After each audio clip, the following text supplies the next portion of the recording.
Hey friends, if you wish to recover your deleted emails in Gmail, then please watch this video. I will guide you through the procedure.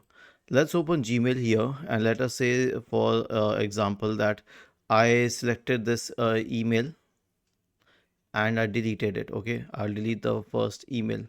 Let's say this is the email and I will select the option to delete the email.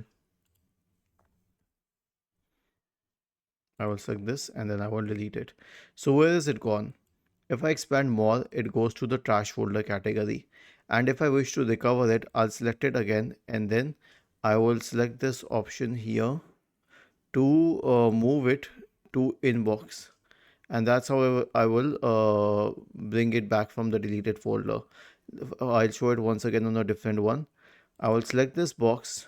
I will click on these three dots here. So I will click on this option move to and then I'll select inbox. When you go to the inbox, you notice that the email is back. Was this helpful? If yes, then please subscribe to the channel. If not, then let us know in the comment section of the video on how we could help you further. Thank you for watching this video and have a nice day.